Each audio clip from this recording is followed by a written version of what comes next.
que dije a las compañeras que habían venido a consulta hace un rato. La monografía es muy breve, 6 páginas, con las 6 páginas están hechas, ¿no?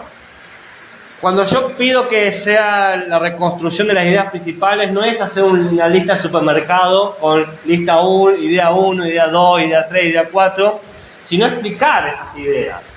De última pueden iniciar con la lista de supermercado para que queden identificadas, pero después la describen y las articulan, ¿no? Tengo la idea 1, 2, 3, 4, perfecto, ¿no? Lista de supermercado.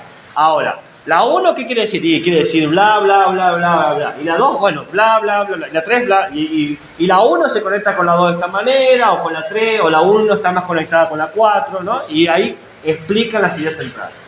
Luego de que explican las ideas centrales, agarran un caso, un ejemplo educativo. Yo uso la palabra caso en la manera más amplia posible. ¿Por qué? Porque no importa qué elijan. Busquen cualquier cosa relacionada con la educación inicial, porque estamos en el inicial, Cuyo, porque es la región donde estamos, y que no tenga más de 10 años de antigüedad. No quise hacerlo de 3 años, 4 años por el tema de la pandemia, dije 10, ¿no? Como lo más actual posible. Entonces, digamos que agarran una noticia en Calingasta de que han quitado el área de ética y ciudadanía para nivel inicial. Entonces, cuentan la noticia y después dicen, ¿qué diría Cuyen en base a las ideas que yo he reconstruido sobre esta noticia?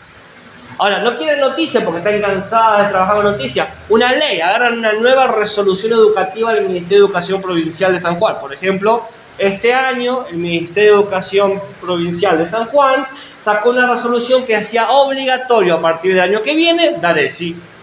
Obligatorio. Entonces puede haber, ¿qué diría Cuyen sobre esta resolución? Bla, bla, bla. ¿No te gusta eso? Bueno, puede agarrar una escuela que trabaja de una manera innovadora. ¿Qué sé yo? Innovadora como hemos aprendido nosotros. A mí hay un estilo de escuela que no me gusta, pero lo pueden usar como ejemplo, que son los institutos que tienen nombre de ensalada, Waldorf. ¿Conocen? ¿No?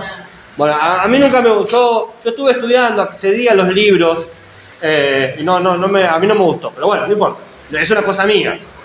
Pueden agarrar eso y bueno, ¿qué acusen sobre este sistema educativo para utilizar? Bla, bla, bla?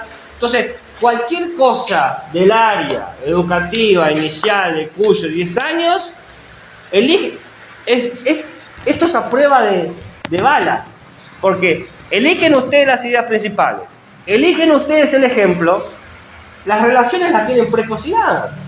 Un ejemplo Con un ejemplo es suficiente. Si te copaste y pusiste 77 ejemplos, te voy a decir que está mal. No, mentira. Un ejemplo, 2 como mucho, si ves que están muy conectados, como para hacer un contracara A versus B.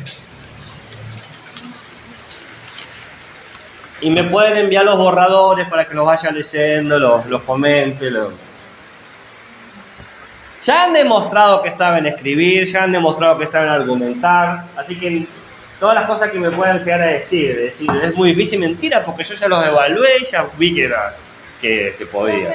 Una pregunta, ¿tienes que ser sí o sí con la ética? Porque por ejemplo estaba teniendo un libro y hablaba de la docencia. El libro habla de docencia, ética y ciudadanía, ¿no? Entonces vos, según las ideas que vos recuperes dentro de estos 3 ejes, construirlo. ¿Ok? Bueno, ¿alguna duda sobre la monografía?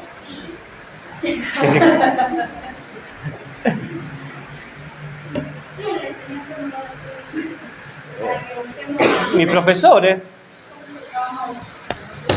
y como mis profesores me pidieron, mis profesores me pedían sin darme una estructura para hacerlo, me decía, haga una monografía, y yo tenía que, por fotosíntesis, aprender cómo hacer una monografía. Por eso me tomé el trabajo de hacer una guía de cómo hacer una monografía. La tienen la guía, ¿no? Esa es la Biblia, ahí, la tienen ahí.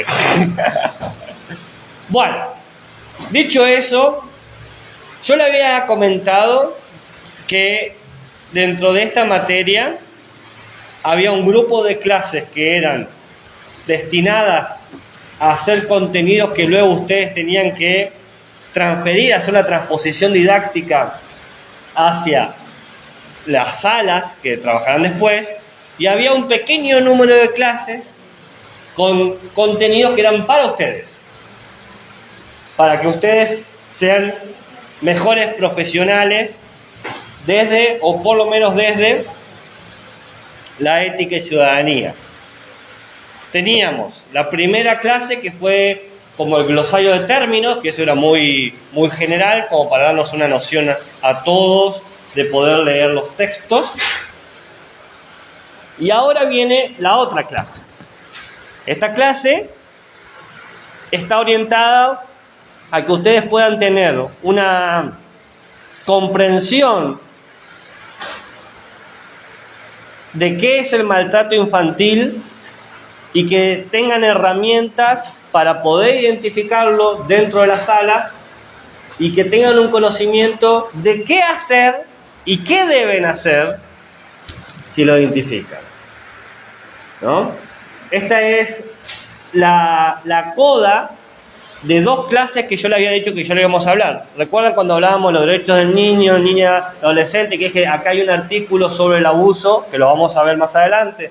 Y cuando hablamos de ESI, en la semana pasada, dije, bueno, esto es otro tema que lo vamos a ver en el maltrato infantil. Bueno, acá les encanta todo.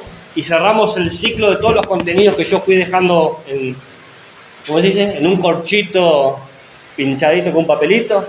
Es el último papel que tenemos que sacar, lo doblamos y lo tiramos.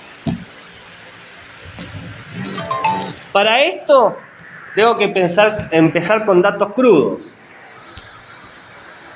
Estos son datos obtenidos por el reporte anual de UNICEF en Argentina 2021.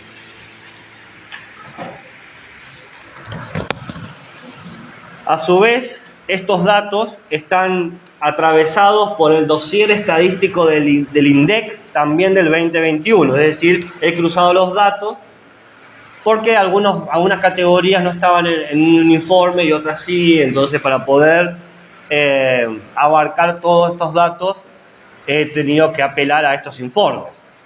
Estos informes los tienen en la bibliografía secundaria, por si quieren acceder a ellos, más otro informe más que estuve revisando, pero que no fueron tan relevantes para esta clase en particular. Bien, de los 45.5 millones de habitantes de Argentina, la población de personas de 14 años para abajo es de 11.6 millones. ¿Bien? ¿Cuántos sujetos de derecho de 14 años o menos existen en Argentina según el último censo? 11.6 millones. Ahora bien, de esos 11.6 millones, el 54,9% viven en la pobreza monetaria. Es decir, 6.3 millones de niños y niñas no acceden a la canasta básica. De estos 11.6 millones, el 43,7% vive en lo que se llama la pobreza multidimensional. ¿Qué quiere decir? No tienen acceso a ciertos derechos como vivienda digna, educación, protección social, cuidado de la salud. Es decir, hay 5 millones de niños y niñas que no acceden a las múltiples dimensiones de derechos. Eso se llama la pobreza multidimensional, porque ya no es simplemente no tener plata, es no tener casa, no tener protección social, es no tener servicios básicos. No es lo mismo no llegar a fin de mes que no llegar a fin de mes y vivir en la calle. Son dos cosas distintas. Lo curioso es que de estos 11.6 millones, el 40% de ellos sufre de obesidad o sobrepeso. Es decir, 4,6 millones de niños y niñas sufren de obesidad y sobrepeso. Esto muestra unas situaciones bastante atípicas. Tenemos casi un 60% que no tienen acceso a los elementos básicos y casi un 40% que tiene sobrepeso y obesidad.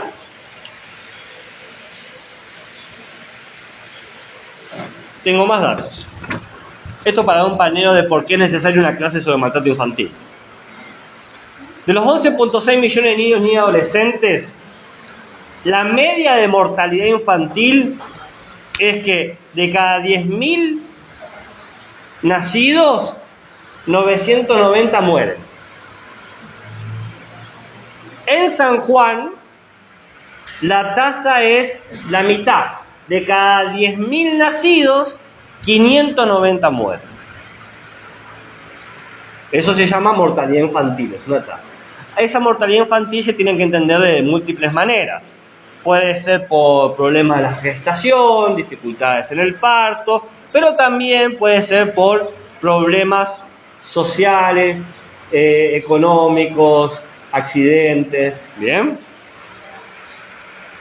De los 11,6 millones de niños y niñas, 6,9% no estudia, sino que trabaja o se ocupa de algo para sobrevivir. Es decir, 800.000 niños y niñas están trabajando actualmente. De estos 11 millones, el 86% se han encontrado por lo menos una vez a la semana con una situación sin cuidado parental. Es decir, una vez a la semana por lo menos una de estas personas, 9,9 millones de niños están sin cuidado. Solo.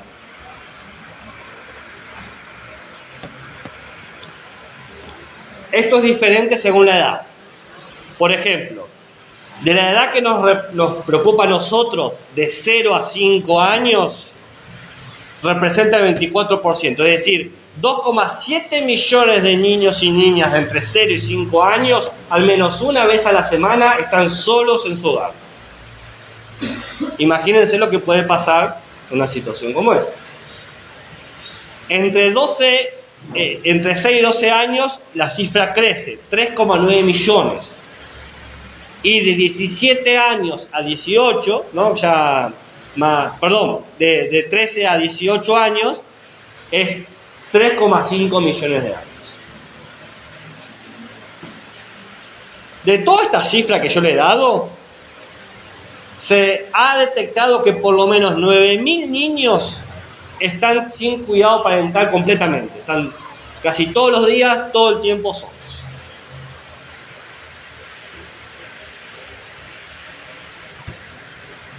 Últimos datos para que entendamos la importancia de estudiar sobre el maltrato infantil. De estos 11,6 millones de niños, niñas y adolescentes, solo el 19% de los infantes entre 0 a 3 años acceden a servicio de educación y de cuidado. Es decir, 2,2 millones de infantes entre 0 y 3 años han ido o van al hospital, han ido o van a instituciones educativas.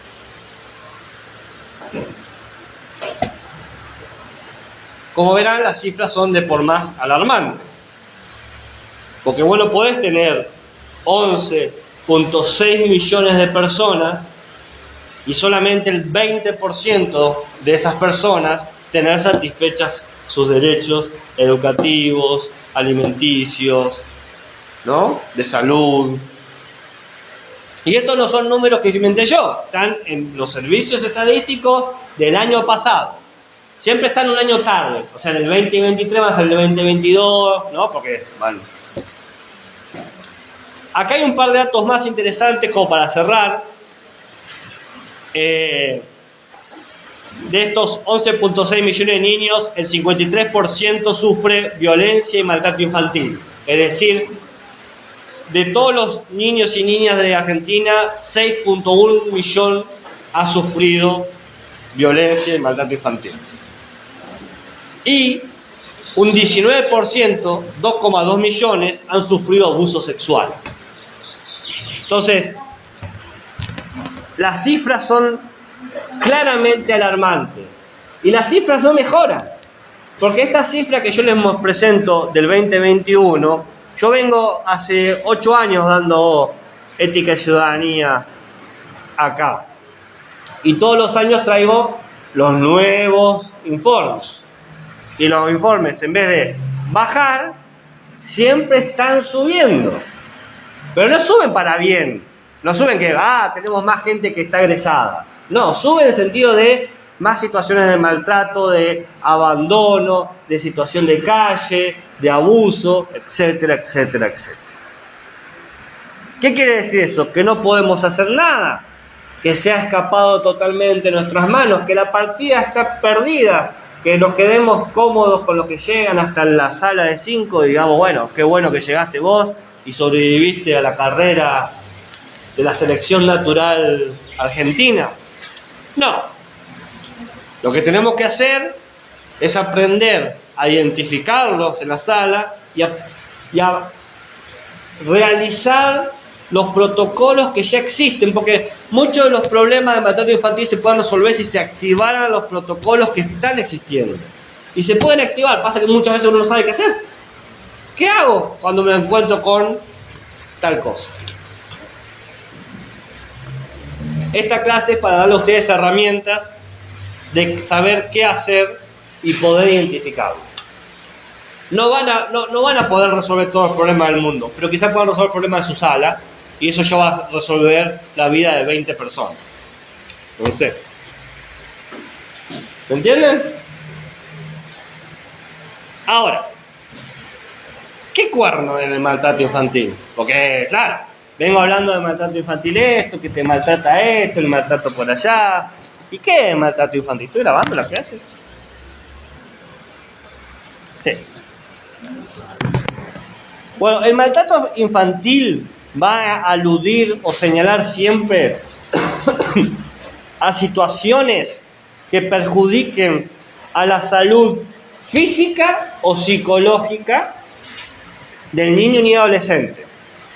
Y esta situación que perjudica la salud pone en riesgo el desarrollo integral del niño o niña, ¿bien? Representándose una vulneración de sus derechos como sujeto de derecho. La OMS, la Organización Mundial de la Salud, dice que el maltrato hacia los niños abarca toda forma de maltrato físico o emocional. Por ejemplo, golpear o insultar.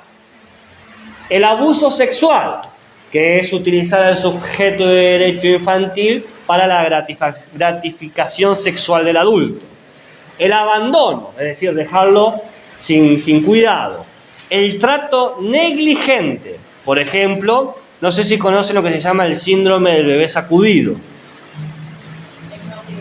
¿Quién dice sí? Exacto. ¿Conocen eso? Es muy común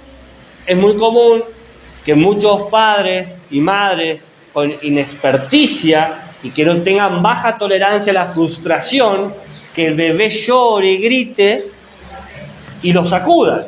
Eso genera un síndrome que dependiendo cómo sea el sacudón que se haga, puede inhibir todo su desarrollo cognitivo, ¿no? Bueno, eso es un trato negligente. Estoy pensando en un ejemplo. Otro trato negligente es no vestirlo adecuadamente a la temperatura que hace, ¿no? Hace mucho frío y lo tenés con un shortcito. ¿Bien? Otra forma de maltrato es explotación comercial, es decir, usarlo para trabajar. Básicamente, maltrato infantil es todo aquello que genera un perjurio no un perjurio, ¿cómo es? Que perjudica la salud emocional o física del niño a través de un contexto donde el adulto tiene responsabilidad, confianza o poder. ¿Se entiende? ¿Estamos hasta ahí? Ok. Pero ya sé lo que se están preguntando ustedes. ¿Pero cuántos tipos de maltrato existen? 6. El 1 o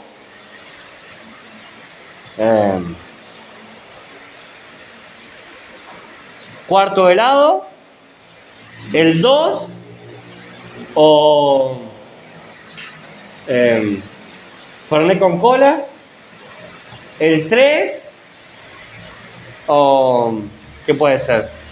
Palito bombón helado.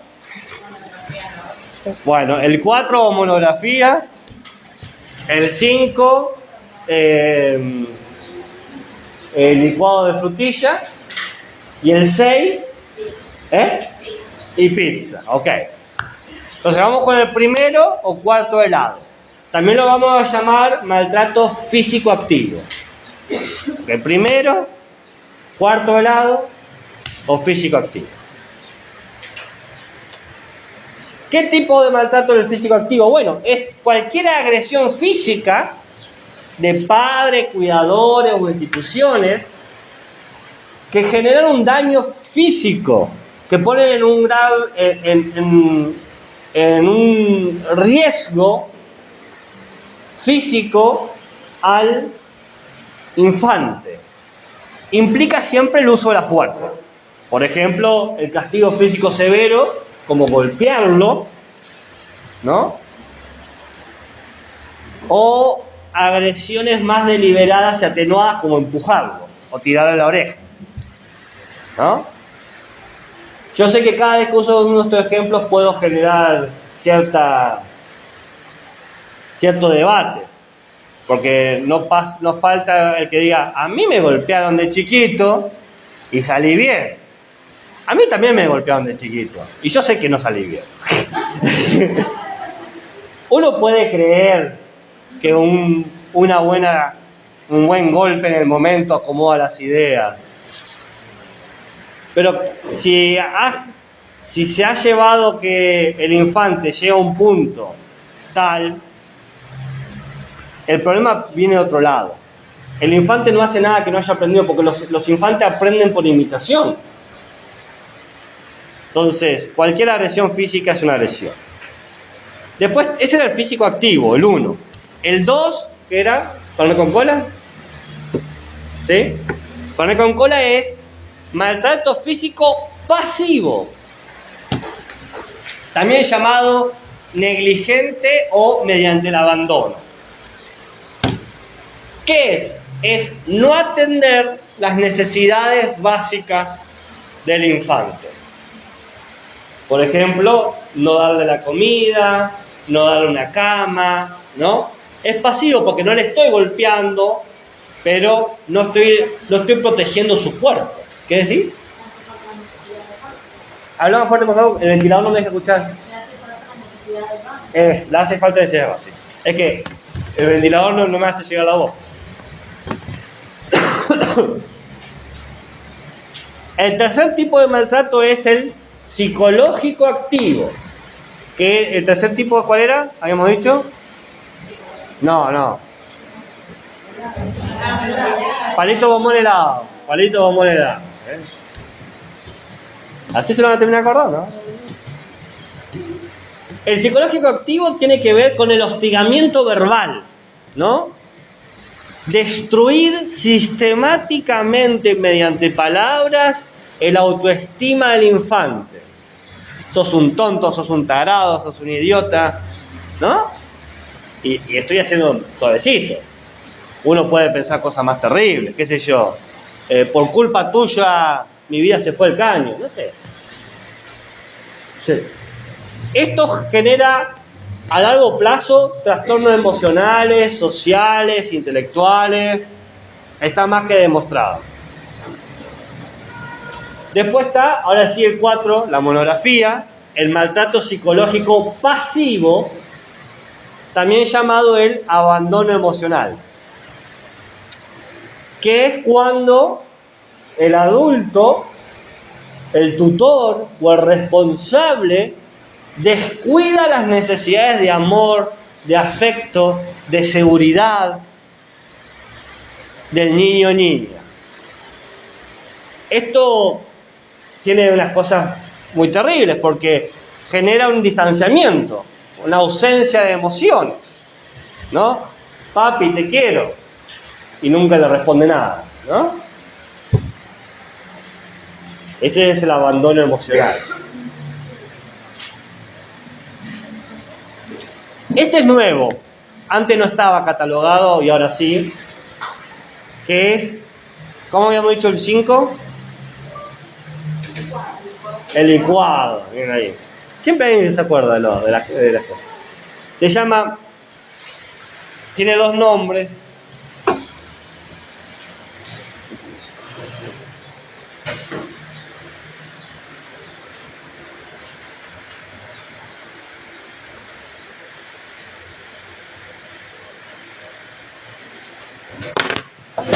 Síndrome de Munchausen o maltrato por delegación. ¿Conocen a Munchausen? ¿Conocen a Munchausen? Munchausen es un personaje ficticio holandés, tipo de la colección de los hermanos Grimm, que tenemos el soldadito de plomo, Ricito y los tres ositos, ¿no? Bueno, entre todo eso está Munchausen. Munchausen es un personaje conocido por exagerar todo. Todas las historias se exageran. Les cuento una anécdota de Munchausen. Una vez va con su caballo, se cae al lodo, se empieza a hundir y para salirse se tira de su propia cola. Se tira del pelo y sale, ¿no? Así, sumamente exagerado. Pero esa idea de exageración se ha utilizado mucho en psicología para describir cierto tipo de síndromes psicológicos. Y el maltrato infantil tiene una función particular, que es cuando la madre, el padre o el tutor usa al niño o niña como elemento para simular una enfermedad. Siempre está enfermo, siempre está necesitado, siempre hay que cuidarlo, siempre hay que ampararlo. ¿Se entiende? Mi hijo es alérgico a todo, solamente yo sé lo que puede hacer, soy la única persona destinada a que esta persona sobreviva en la sociedad, al punto que lo recluye. Y al punto también que lo empiezan a enfermar o tratar como un enfermo. ¿Bien? Esto es algo muy común de 5 años para 0. Por eso se los quería decir, ¿no? Es muy común que madres, padres y tutores tengan una actitud de sobremedicar y sobreenfermar o sobrediagnosticar de enfermedades, dolencias, problemas a sus infantes que solamente ellos pueden resolver, que son tan específicas y mágicas o especiales que no hay otra manera, que terminan enfermando porque le dan medicamentos que no le tienen que dar, le ponen tratamientos que no le tienen que hacer, y eso es un maltrato porque le están generando un abuso, ¿no? ¿Por qué por delegación? Delegan sus inseguridades hacia la... Hay una película, Corre, ¿la vieron Corre? ¿No? La película Corre es de una... ¿Sí la viste? De una... A ver, ¿cuál?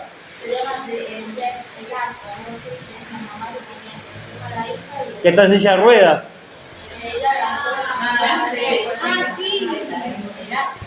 ¿El acto se llama? Yo entendí como Corre.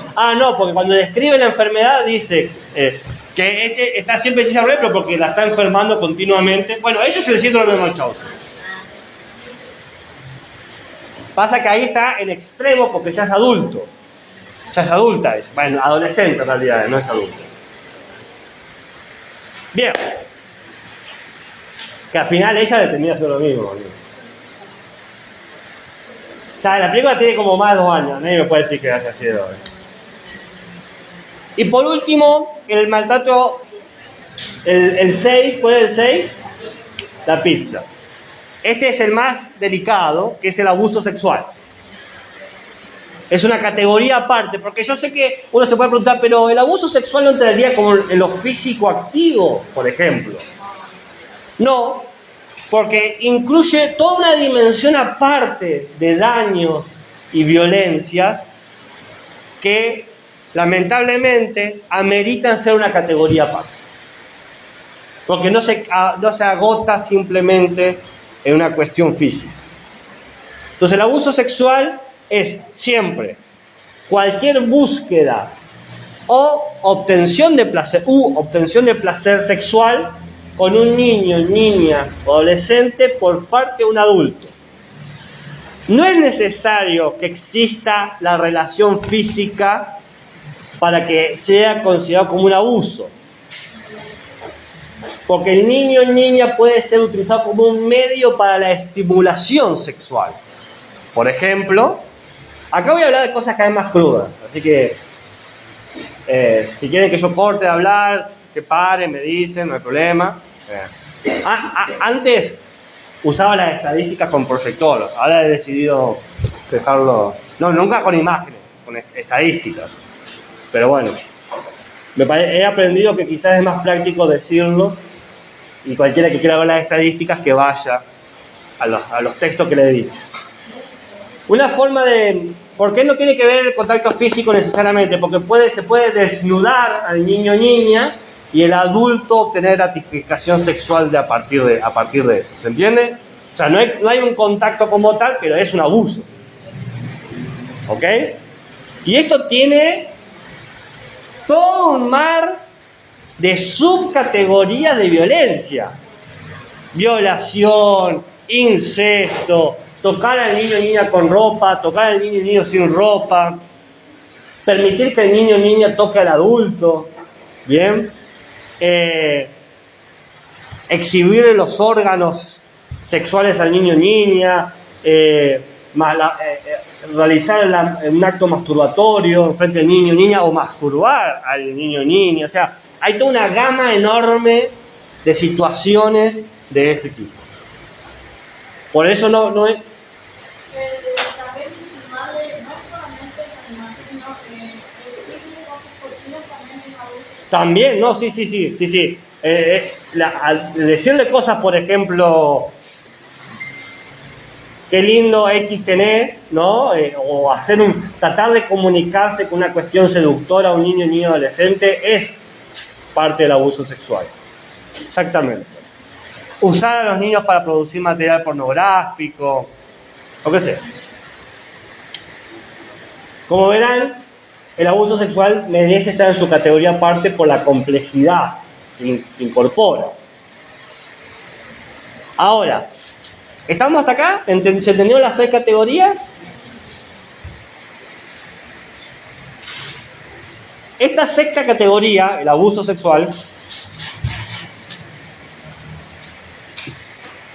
tiene una cosa agregada que no tiene necesariamente las otras categorías. El abuso sexual puede diferenciarse según quién está implicado. Puede ser extrafamiliar fuera de la familia, o intrafamiliar. Cuando es extrafamiliar, el abuso se hace mediante la fuerza y el temor. Agarran al niño o niña y la ponen en un callejón o algo así. Usan la fuerza y el temor. Intrafamiliar es con vínculos familiares y es más macabro todavía, porque no se usa la fuerza y el temor, se usa el control emocional. Se hace a través de 5 fases. Primero, el adulto seduce. Empieza a invitar al niño o niña a un juego. ¿Ok? Un juego de sacarse la ropa, o de sentarse uno más cerca que el otro. Segundo, se da una situación de interacción sexual, una masturbación, un exhibicionismo, una penetración táctil. ¿Okay? Tercero, luego de eso el adulto lleva al niño a un secreto. No puedes decir nada a nadie de este juego. ¿Cómo hacen eso? A través de la idea de la culpa. Si se entera otra persona, mamá o papá o tu hermano o tu abuela, te van a retar y te van a quitar algo. No vas a ver más a tus amigos, no vas a ir a la escuela, lo que sea para generarle temor al infante. Cuarto, la divulgación. Siempre el niña termina diciendo lo que le pasó. No hay niño ni niña que invente eso. Si le pasó, lo va a decir, lo va a relatar, no va a poder guardarlo mucho tiempo. Pero pasa el quinto paso, la negación. La familia tiende a negar automáticamente esa situación. Pero esto no es una cuestión de, qué imbécil la familia, qué estúpidos los padres, qué tontos son la gente. No. Es un sistema que se ha descubierto que opera mayormente en las familias de autoprotección. De no, a mi familia nunca le va a pasar esto, no, porque si me pasa esto soy mal padre o mal madre, no puede suceder a mí esto, si es un niño o niña muy feliz, ¿no? Siempre aparece la negación. Puede que la primera idea sea negación y después pueda aprenderse inmediatamente a reconocer y ayudar al infante.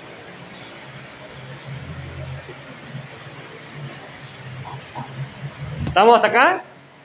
Che, tengo que comprar algo porque tengo la boca seca. ¿Hacemos una pausa de 5 minutos? Esto de hablar con barbijo. Sigamos. Ahora, tenemos que entender que el maltrato infantil no es algo que sucede de forma esporádica, sino que siempre es parte de un contexto, de un conjunto de circunstancias biográficas, sociales, culturales. Es decir, que las situaciones que incentivan o inhiben el maltrato infantil mayormente responde a un conjunto de relaciones biográficas, sociales y culturales. Entonces tendríamos lo que se llaman factores de riesgo, ¿no? Factores que pueden motivar al maltrato, y factores de protección, es decir, factores que inhiben o que disminuyen la posibilidad de maltrato. Acá hay una idea que quiero que tengan en cuenta. Cuando voy a hablar de factores de riesgo, aparece una palabra y un concepto de una filósofa que no vemos nosotros porque no es parte de la currícula, que es Judith Butler, está viva, una filósofa, que es el concepto de vulnerabilidad. La vulnerabilidad o lo vulnerable. ¿Cuál es la idea? Que todos somos seres vulnerables. Esto es una situación que es compartida e inevitable. Todos tenemos distintos grados de vulnerabilidad. Todos nos podemos enfermar, todos nos podemos tropezar, todos nos podemos, agarrar una colicistitis, no sé, todos nos puede pasar algo.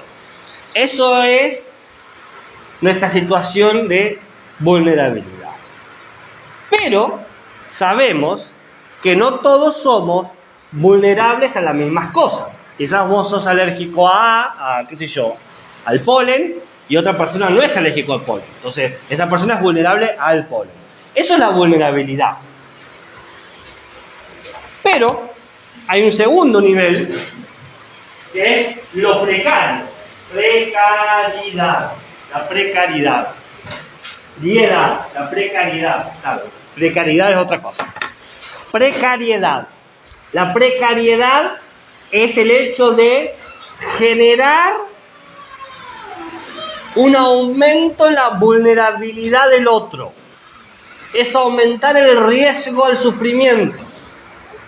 Es generar una situación tal que esa vida, esa persona o ese sujeto de derecho está en una situación límite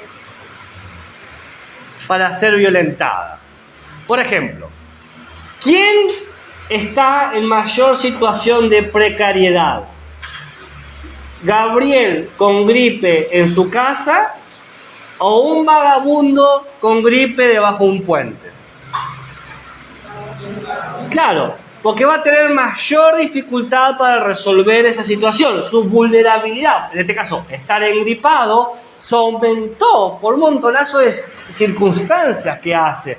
Que no tenga atención médica, que no tenga el cuidado, ni la comodidad, ni nada, ¿no? Entonces, los factores de riesgo hablan de eso, de esas cosas que hacen que aumente la precariedad de la persona y la vuelva cada vez más vulnerable. No quiere decir que necesariamente le va a pasar algo, como tampoco quiere decir necesariamente que el vagabundo con gripe se va a morir. Pero si yo tengo que apostar entre Gabriel Parabano con gripe en la casa y el vagabundo bajo el puente, y me voy a inclinar a que Gabriel va a ganar, no va a morir, y el vagabundo sí. No, puede que el vagabundo siga vivo y Gabriel muere, pero las estadísticas que inclinan.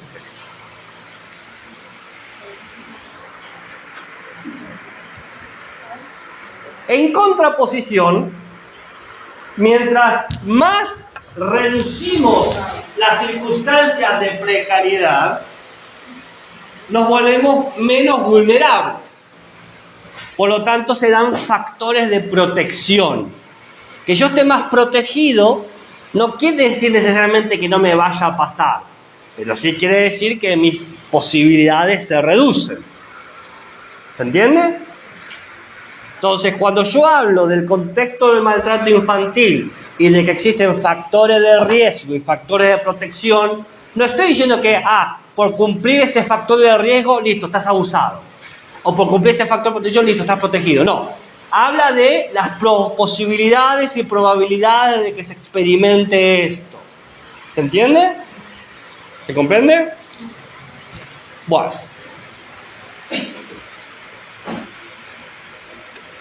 Son 4 y 4. Los factores de riesgo son 4. Primero, aislar al niño, niña o adolescente a las redes sociales de protección. Es decir, que no tenga una red de familiares o cercanos que lo cuiden o que lo protejan. 2. La práctica de silencio o negación ante los problemas del niño, niña, adolescente. Son cosas de la edad. O de negación. De silencio o negación. Tercero, la naturalización de la violencia en la sociedad. Son todos los criminales, son todos los malditos. Acá, el que no le da balacera, hay que matarlos a todos. ¿No? Y cosas por el estilo. Esto se resuelve con pistola. ¿No? Ese tipo de naturalización de la violencia. Y 4. La generación del sentimiento de culpa del niño. O niña. Donde al niño o niña se le hace sentir culpable de todo lo que está mal en la casa. Se le genera la culpa. Le genera la culpa de si no llegamos a fin de mes es porque te tuvimos que comprar el guardapolvo. Si no descansé bien es porque me despertaste la siesta. ¿No? Genera la culpa. Y si te genera la culpa, ¿qué se genera? La idea de que tengo que castigarte para expiarte esa culpa. ¿Entiendes lo que quiero decir? En contraposición, los factores de protección son también 4. Si el primero era la falta de una red, el otro primero, ¿cuál va a ser? ¿Qué? Claro, la existencia de una red de contención, ¿no?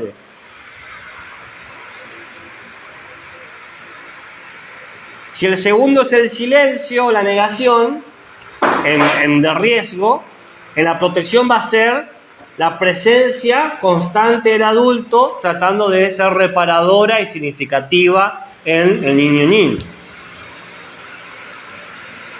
Si en el tercero el riesgo es la violencia, en el tercero en la protección va a ser crear acciones que estimulen la autoestima y la confianza en sí mismos, ¿no?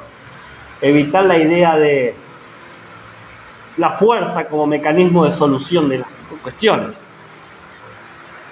Y por último, si en el cuarto el riesgo es generar el sentimiento de culpa, en protección va a ser generar un reconocimiento de la salud física y psicológica.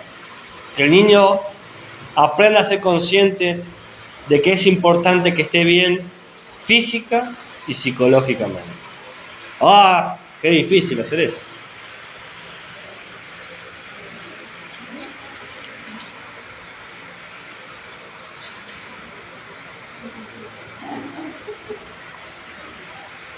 Bueno.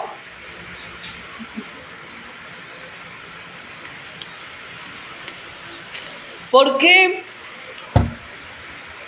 teniendo esta información, estos datos estadísticos, estos estudios sobre cómo se comporta socialmente las comunidades frente al maltrato, no hemos logrado generar intervenciones o acciones que reduzcan a números significativos el maltrato infantil? ¿Por qué el maltrato infantil sigue creciendo año tras año? Bueno, mayormente porque hay 4 obstáculos. Estos obstáculos los van a tener que tener presentes el día de mañana cuando ustedes quieran denunciar algo. Primero, la desinformación.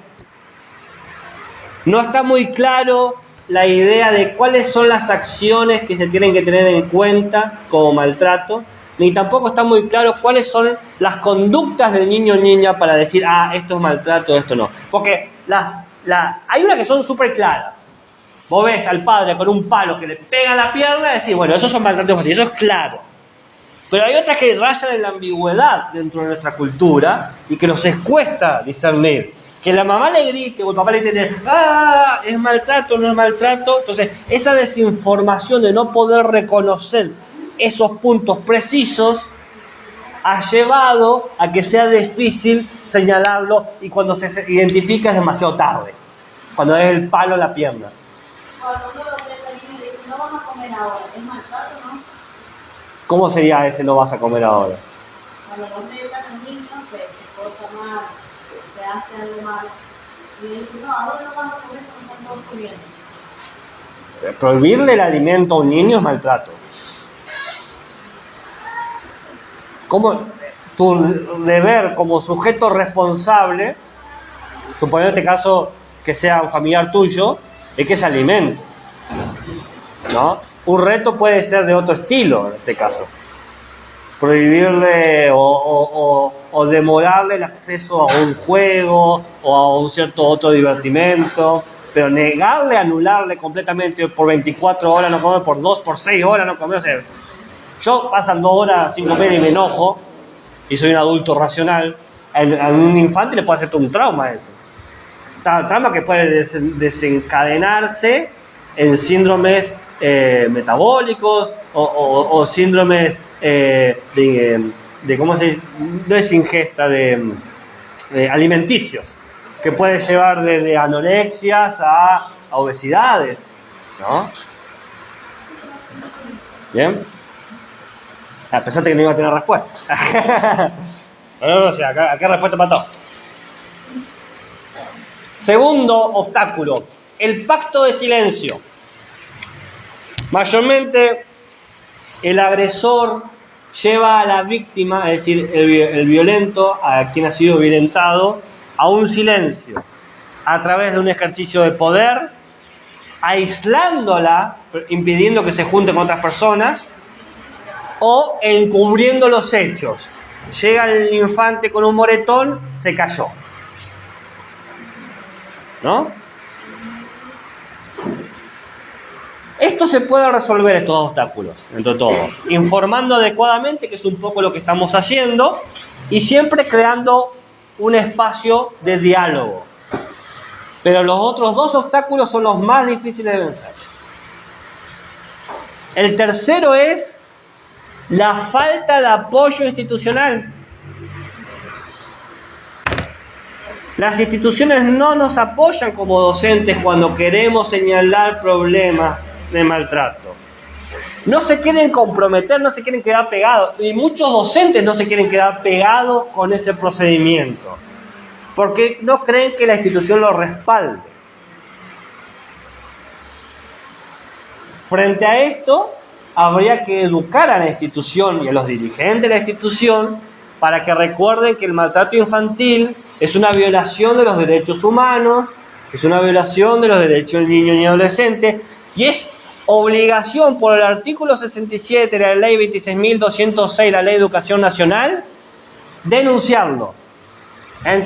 ¿Recuerdan lo que dije el artículo 67?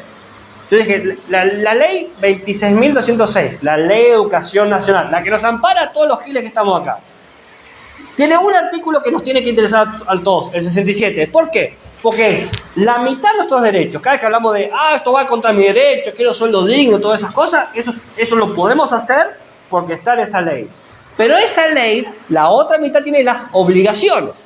Y entre las obligaciones está denunciar las situaciones de maltrato infantil. ¿Usted quiere jugar a ser docente? Juega a ser docente, no hay ningún problema. Pero tiene estos derechos y estas obligaciones.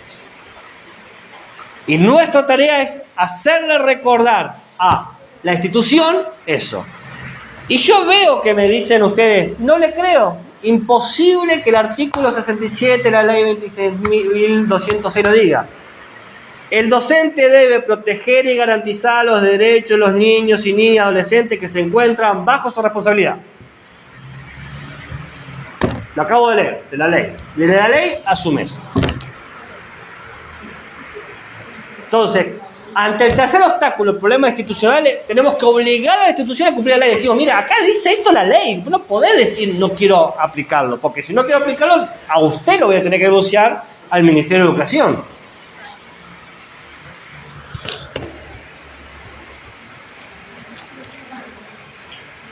Mayormente, la amenaza de denuncia hace que la institución se ponga las pilas. Uno no quisiera encontrarse en esa situación, pero es común. El cuarto obstáculo, ese es el más difícil de todos. La incredulidad. Mayormente, la gente no acepta la existencia de que en su familia o de que en su contexto haya pasado algo.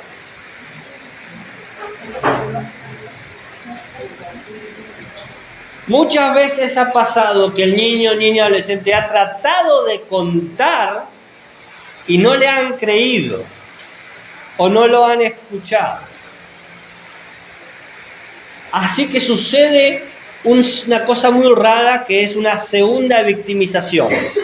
La familia dice, ¿por qué me están atacando a mí o por qué me están diciendo a mí estas cosas? Que mi familia no será perfecta, pero nunca va a ser tal cosa. ¿Entienden? Esto lo único que hace es desproteger aún más al niño. Porque se quiere denunciar y la familia genera un círculo de protección, se cierra, cambian a veces el niño de escuela. Cambiar el niño de escuela no es solucionar el problema. ¿Entienden lo que estoy diciendo? Pero no solamente se da esa incredulidad dentro de la familia, sino es una incredulidad cultural. Para nosotros, la familia es un símbolo muy fuerte de la cultura. ¿Cómo estás? Nosotros creemos que la familia es un lugar de amor, un lugar de respeto, un lugar de cuidado. Cada vez que alguien pone en crisis esta idea de familia, siéntese. No hay problema, no hay problema. No hay apuro. No creemos que la familia sea el centro del daño porque creemos que la familia es la base de la sociedad. Entonces cada vez que algo ataca eso, lo ponemos en modo de defensa.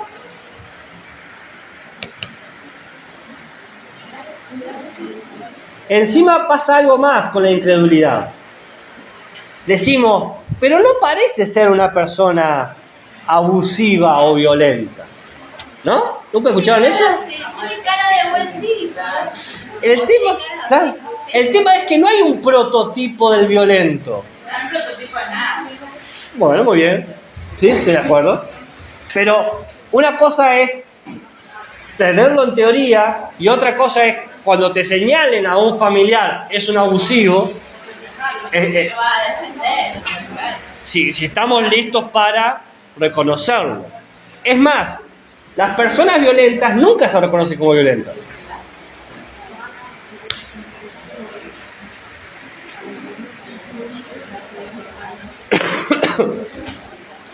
Sin embargo, hay algunas cosas que podamos nosotros reconocer de los padres, madres y tutores como pistas.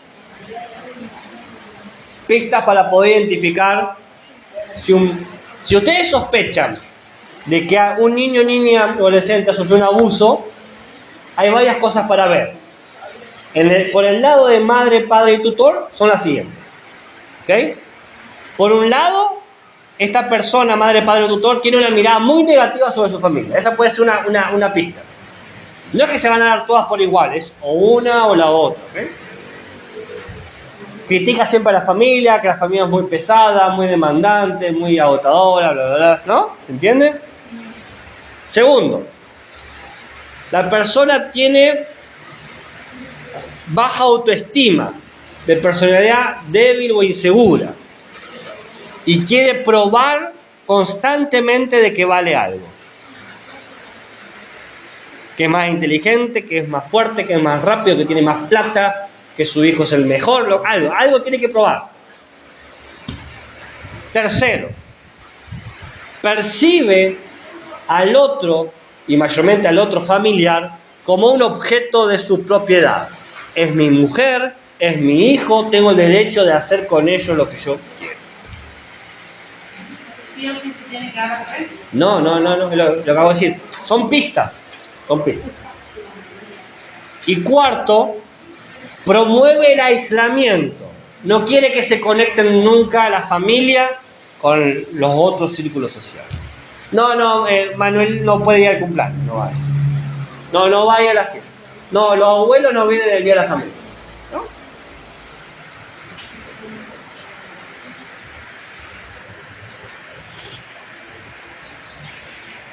Quiero, antes de terminar esta parte y ya dar finalmente las posibilidades de ayuda,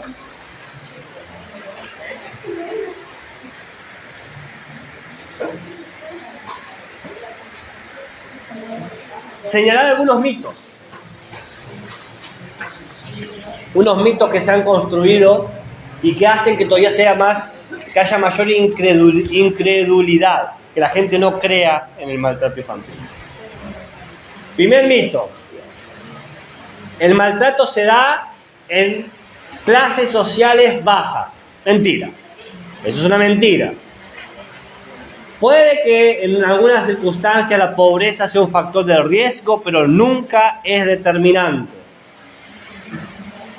Segundo mito: los padres pueden hacer con sus hijos lo que quieran. No, los hijos no son propiedad de sus padres. Como hemos aprendido en esta materia, son sujetos de derecho. Tercer mito: los niños y niñas necesitan mano dura para aprender. Mentira.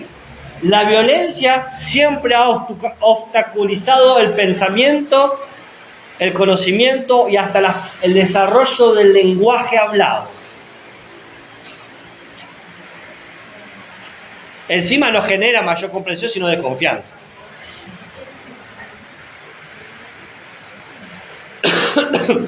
Cuarto mito.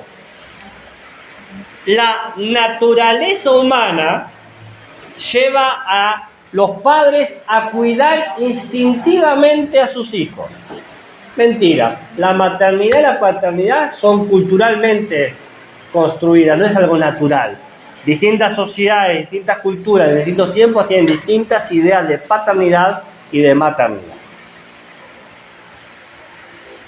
5. Solo es maltrato cuando el padre o madre lo hace de forma intencional. No, porque vos podés no querer hacer daño, pero aún así poder cometerle daño por negligencia. Por un ejemplo, les doy un ejemplo. Madres y padres antivacunas. Son madres y padres que defienden su amor y su cuidado al 100% del niño o niña, pero están siendo negligentes a no darle las vacunas.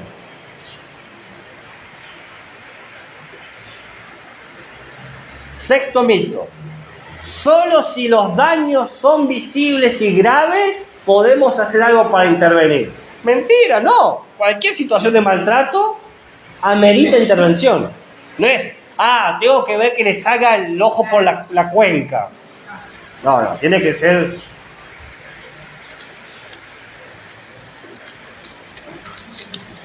Séptimo mito. Los padres y madres maltratadores son los que tienen que ser castigados. Cuidado con esto. Cuidado. Porque la meta es que el niño tenga un desarrollo pleno, que sea protegido y que tenga la capacidad de confiar en los círculos sociales que le corresponden dentro de su etapa de crecimiento. Si yo encarcelo o anulo a los padres, puedo sacarle parte de sus derechos. Dependiendo del nivel del maltrato, se puede reeducar a los padres para quitarles la negligencia y darles la experticia necesaria y evitar seguir con ser maltratadores. ¿Se entiende? Porque es fácil culpar inmediatamente. Esa madre fue negligente, le dio de cenar todas las noches chisito. ¿Y si la madre no tenía más para comprar chisito? O si encontró esos chisitos en la basura y era lo único que tenía para darle de comer. Ok, es tipo maltrato infantil porque hay una negligencia, no está cubriendo las cosas, no estamos discutiendo eso. Pero no es ver el contexto donde está sucediendo la cosa. Mete a la madre en la cárcel y ¿qué hace con ese niño? Lo dejas solo en la casa, ¿no? Entonces hay que quitar el mito del castigo inmediato, hay que entender el contexto.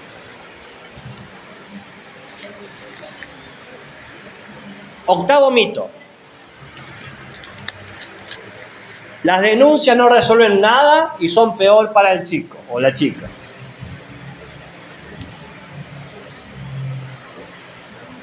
Es verdad que denunciar no es automáticamente resolver problemas. ¿Es verdad?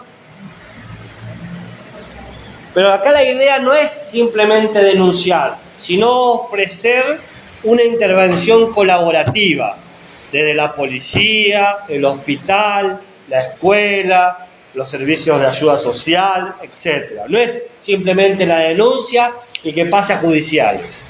Es algo integral que se hace. 9. Todas las personas que fueron maltratadas van a maltratar. No. Mucha gente que ha sido maltratada no son maltratadores. Y mucha gente que no fue maltratada puede ser maltratada. Una cosa no implica la otra.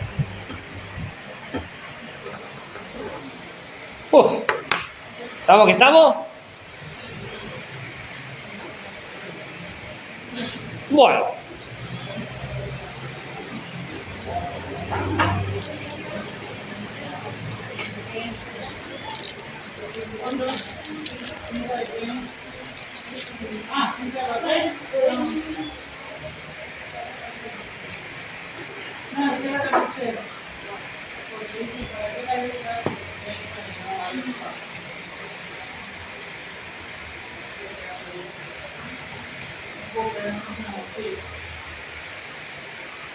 ¿Qué podemos hacer nosotros? Primer punto, nuestra capacidad de ayuda depende de nuestra capacidad de observación.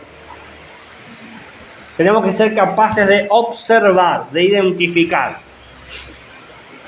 de ver las pistas que nos orientan a comprender por lo que está pasando el estudiante.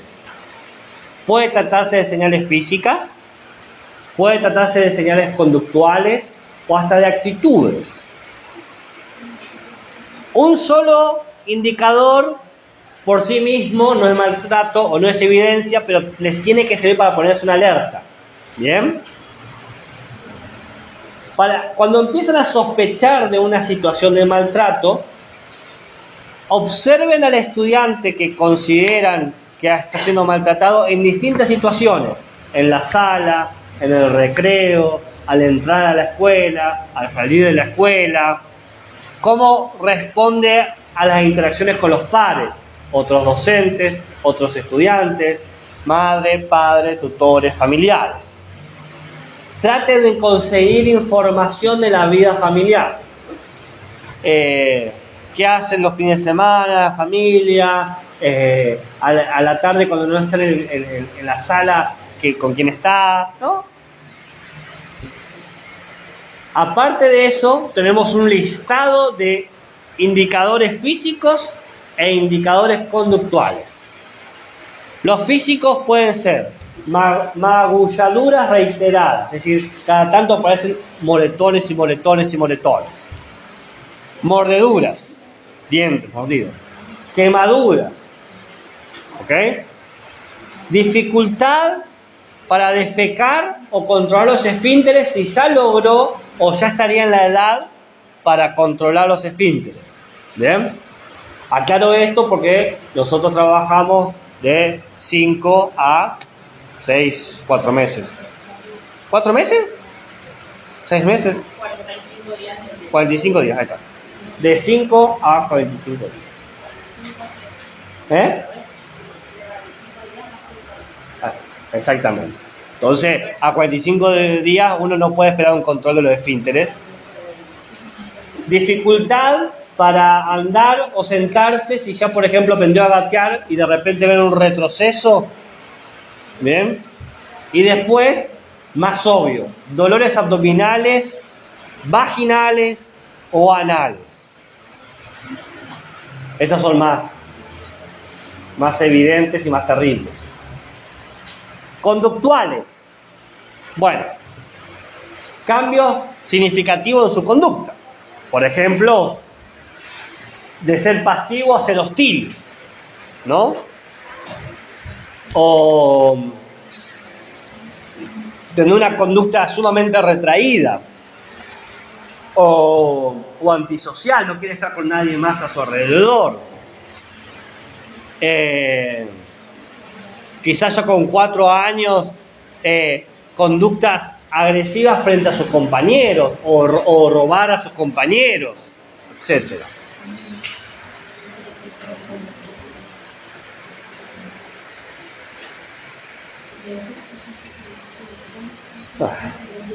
Bueno, digamos que han visto el caso.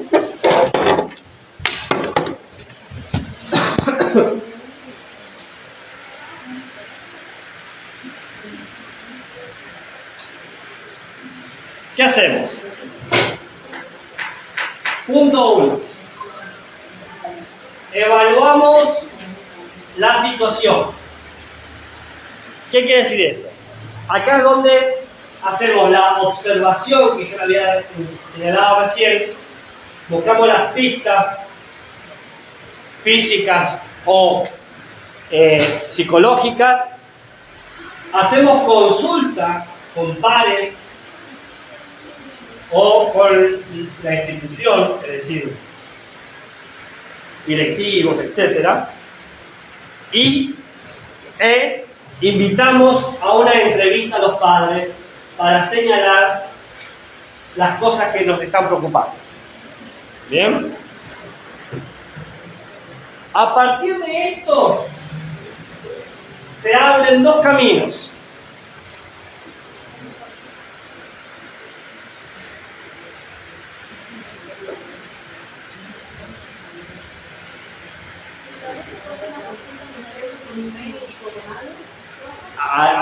Ahí llegamos. Ahí vamos. Acá estamos en la etapa de diagnóstico todavía.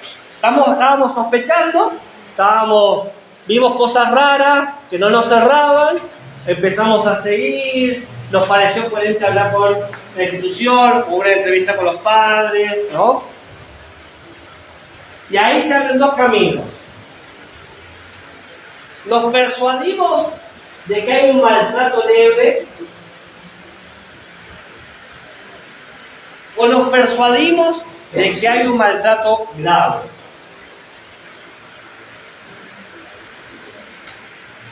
Cada uno tiene su secuencia distinta de acción. ¿Ok? Si es maltrato leve, es porque hay una negligencia. Los padres, madres y tutores, hay algo que no están haciendo bien. Entonces, ¿qué tenemos que hacer? Generar un plan institucional que incorpore a los padres, madres y tutores para garantizar la formación y protección del niño. Por ejemplo, digamos que nos damos cuenta que el niño o niña no está vestido adecuadamente, entonces tratamos de hacer una colecta para que tengan ropa niño y niña. Esto desde la institución, ¿se entiende? Que en muchos lugares se hace eso. Que donan ropa para, ¿no? Porque ya conocen que existe esa negligencia, pero no por una decisión, sino por una dificultad, entonces se convoca eso. Ahora, si el maltrato es grave, la cuestión cambia. Se tiene que hacer una denuncia. Ya les voy a dar el número, se lo doy ahora. El número es, en San Juan, es 0800 222 4002. También puede ser, tiene otro número que es 024 264 428 15 8 9. Igual le dicen que tienen que recibir más de 10 llamadas para poder activar. ¿En estos dos? ¿En serio? ¿Y si no, y han probado con esta línea telefónica? Para poder contarte lo que se va necesitando que se haga. ¿Y con este? ¿Han probado con este? ¿El 137? ¿Vos sabés? Porque funciona así. ¿Lo dices fehacientemente por experiencia directa? No, o sea, porque... ¿De dónde sacó la información de que 10 llamados? Me parece como medio arbitrario eso. No, yo he llamado en unos casos. Sí. Y bueno, no, nos han dicho eso. Pero el 137 me imagino que es lo mismo. Porque se maneja como... Qué curioso, porque la experiencia que yo he tenido nunca me han comunicado eso. Pero 10 es un número totalmente arbitrario, no les he dicho eso. 10 es espera que se muera la persona para denunciarla. Claro, exactamente, eso es lo que dijo nuestro profesor Abad, en base para que ¿Y qué te dijeron? los niños en marzo. ¿Y qué te dijeron? No, que tenían que contratarte que era una situación para pagar. Y vení y contratalo. Ay, me enojaba yo. No, pero es verdad, porque por ejemplo, yo siempre pongo de ejemplo el caso de Lucio Dupay. ¿De qué? El Lucio Dupay, el niñito Dupay, de la que conmocionó a todo el país, dijo, ay, me escucho. Como es en que la madre con la novia lo mataron allí. Mirá. Y bueno, y recién después dijeron que a través de los dibujos el niño pedía ayuda, que, o Es sea, que los infantes siempre piden. buscan información después que el niño está bajo tiempo, o sea, después que no pueden hacer nada. Bueno, eso tiene que ver con las inoperancias institucionales, pero si nosotros, a ver, Claro, pero había gente que había denunciado el caso también y nunca actuaron. no voy a tratar de engañar a nadie y de vender una imagen de que el sistema judicial argentino es una maravilla, ¿no? Conocemos cuáles son las trabas, los obstáculos y las inoperancias históricas. No voy a discutir eso porque si discuto eso voy a salir perdiendo, porque ni siquiera yo creo en eso. Pero nosotros, desde nuestro lugar, podemos llevar a la institución a obligar a hacer esas cosas. Porque la denuncia no es solamente a estos números, porque acá estos son números de asistencia social. Tenés que hacer una denuncia a la asistencia social, a la policía, y como es maltrato grave, hay que llevarlo al hospital. A que un médico de guardia. También está la IBIS aquí cerca, que es también de los niños, que está por la calle Córdoba, de la causa. Acá cerca de la San Martín. Claro, por la calle Córdoba. ¿Cómo es la que...? Y hacer la denuncia, no hace falta que se lleven pruebas o se lleve el niño, sino que uno puede ir, plantear la situación y el niño ahí nomás levanta la versa. Está bien. Bueno, No hace falta que... ¿cómo decís que se llama? Anibis. Anibis. ¿Cómo sería así? Anibi, en realidad, no es con ¿Y qué significa Anibia? Claro, así. Yo he ido a acompañar a una persona que puso Claro. una denuncia y ahí nomás levantar cuando llamamos por teléfono no se hizo. Así es, eso de Dirección Nacional de Bien. Asociación Nacional de Violencia. Ah, bien. Ok. Bueno, Para los niños no por la foto. Para toda violencia. De familia y de también. en específico sabrán más ustedes. me sorprende lo que decís, pero no me parece inesperado. Sí, nosotros llamamos 0800. Claro, pero yo agregaría el caso eso de hacer las denuncias también a la policía directamente, porque se pide hacer los tres tipos de denuncias. Sí, o sea, en el caso del departamento donde vivo yo siempre me dicen, ¿y por qué? Y tenés pruebas y esto, y no le toman ninguna denuncia. O sea, Bueno, ahí tienen que llevar al niño físicamente, mirar esto, mirar aquello, no. Las cosas. son inoperantes y es frustrante y agotador. Y sí. También está dentro de esto, dentro del maltrato grave, ¿qué puede hacer la institución educativa en el proceso? La escuela tiene la obligación de elaborar un acta sobre que ustedes han hecho eso, que han hecho la denuncia.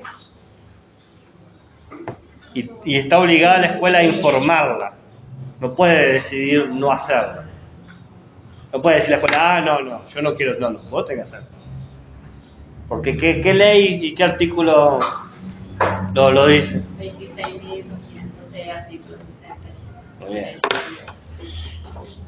La meta es, tanto el maltrato leve como el maltrato grave, generar una función articulada entre todos los estamentos que entran en juego. La escuela, el hospital, la policía, la ayuda social, la familia. Porque puede que la familia ya esté él o la maltratadora infantil, pero no toda la familia va a ser así, y la familia debe querer proteger al niño o niña y garantizar su crecimiento, desarrollo y cuidado. Por último, ¿Por qué apagó el ventilador? Porque ella le dijo.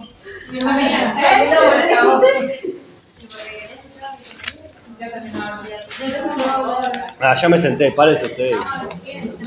Agarra ya, a esta hora me agarra la vagancia. Una semana, profesor, con enfermita. Sí, bueno, pero así no. Que se muera. Bueno,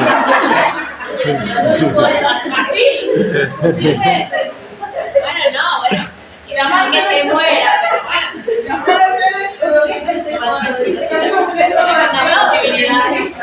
Ahora está igual dándole vagabundo. Claro, sí, está.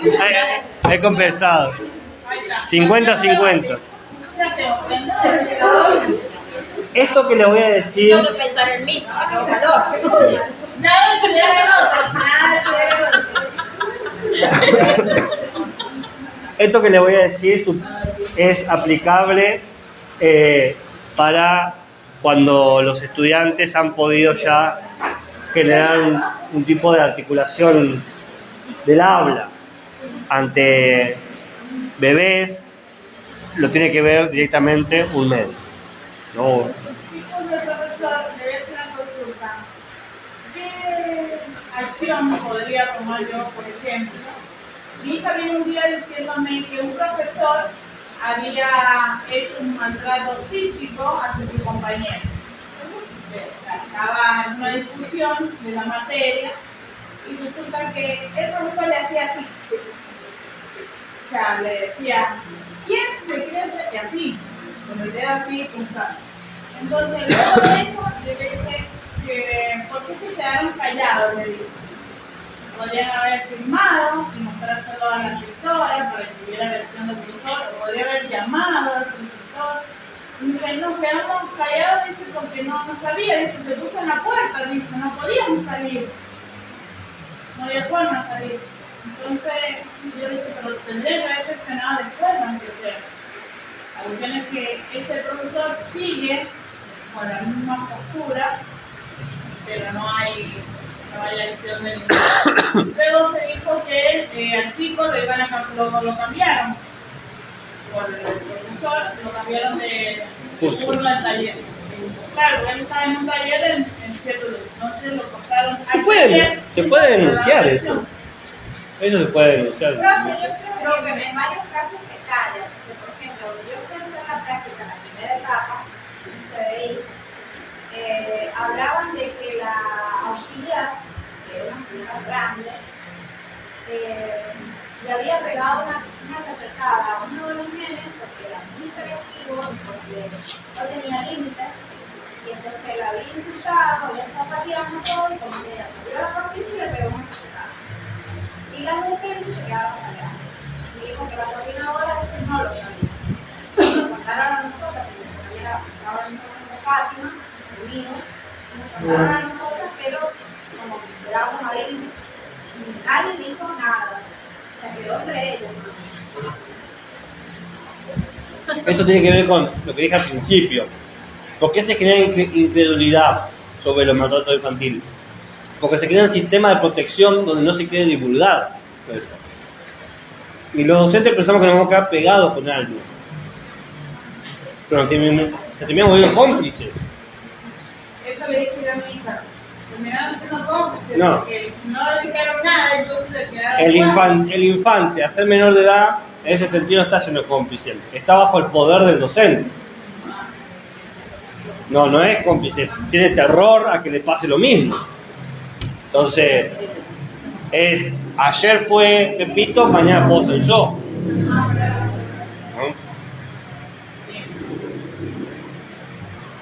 Lo que le quería decir es cómo conversar con un niño o niña en situación de maltrato.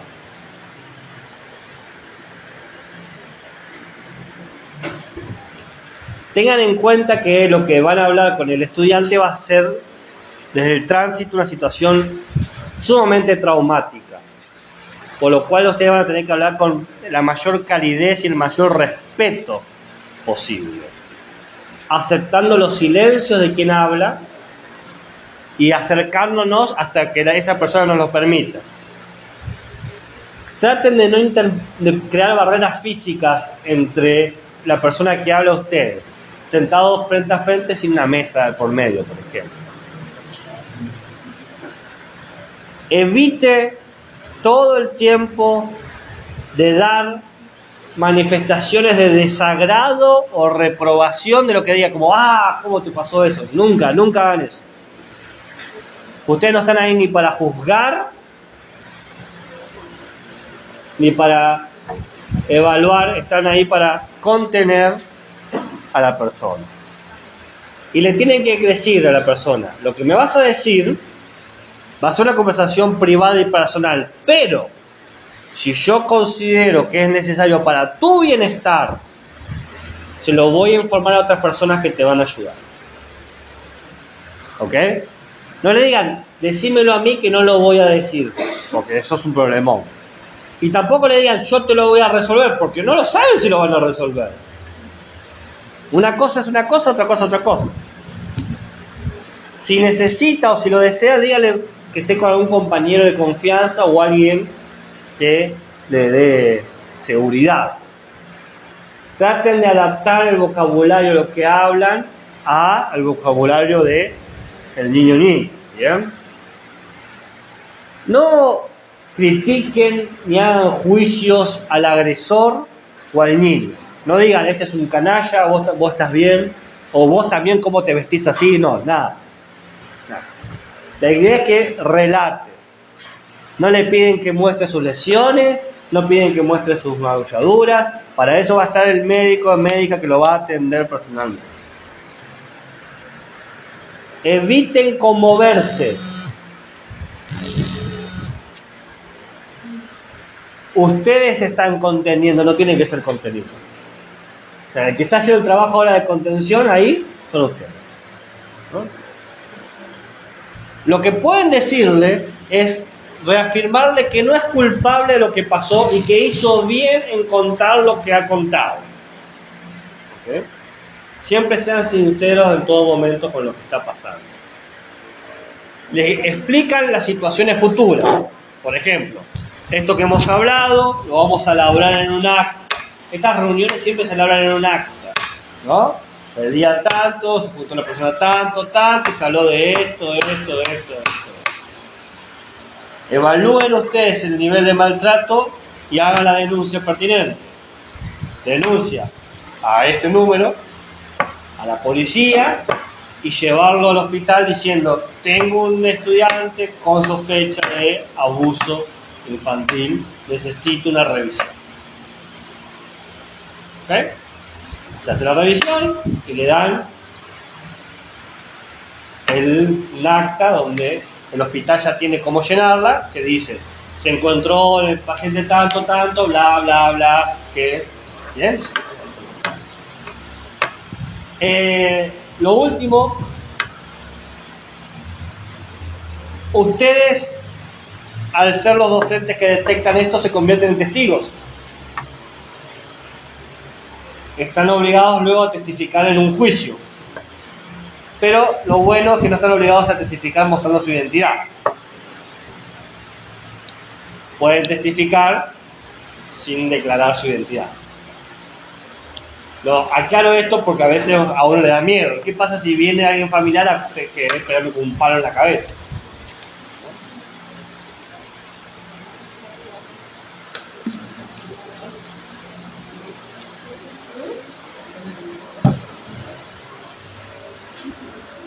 Hay un mail también, mirá.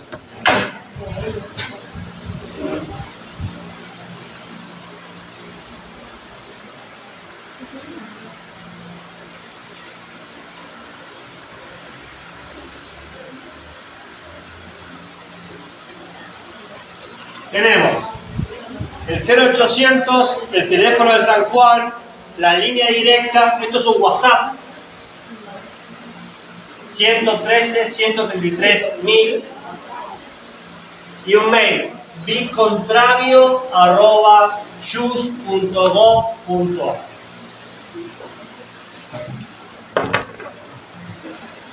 Bueno, y eso es todo.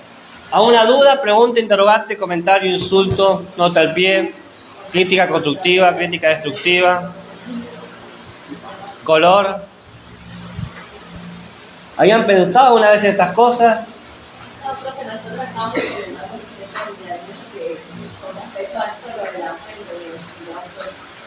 Y a nosotros una de las docentes del año pasado, la práctica, nos comentó que ella se tuvo que trasladar del lugar donde ella trabajaba por ese motivo, porque la habían amenazado a sus padres, porque ella denunció maltrato y abuso del piso, porque ella lo veía interactivo en medio y mandaron al gabinete, llamó al gabinete y desde el gabinete le dijeron que no era de tranquilidad, sino que el chico estaba drogado.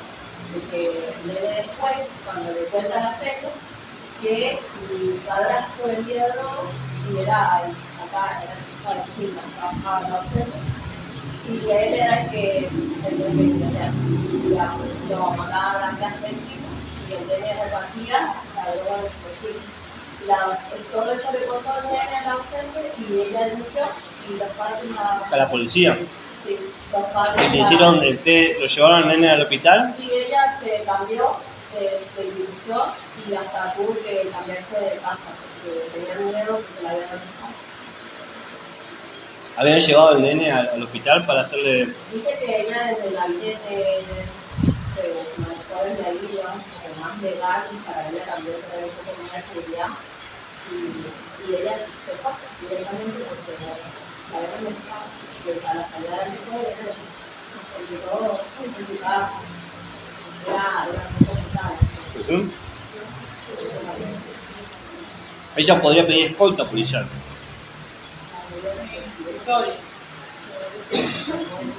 No, pero igual, no, igual no es nada lindo, nada.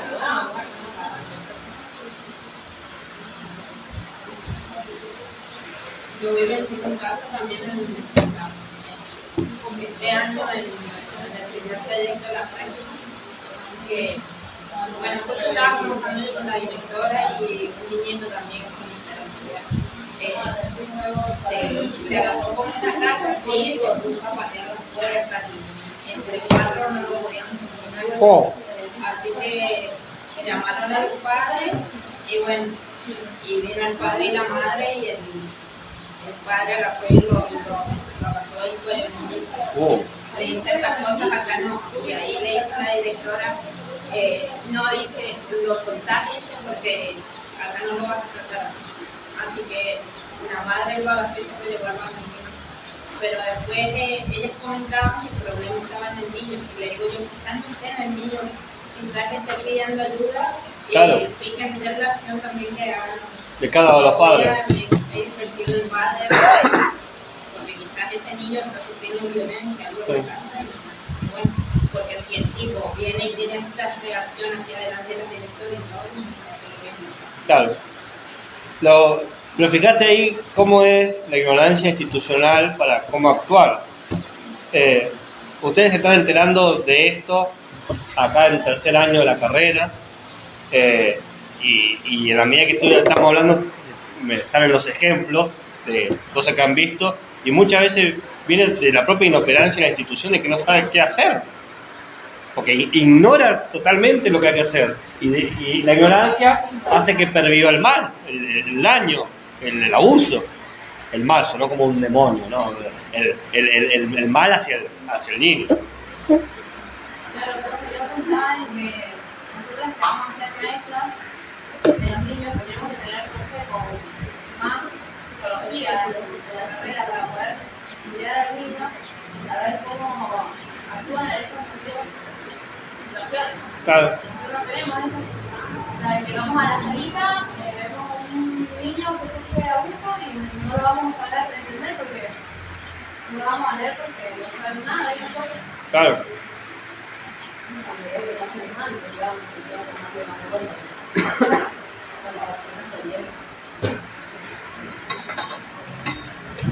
Te voy a tomar asistencia.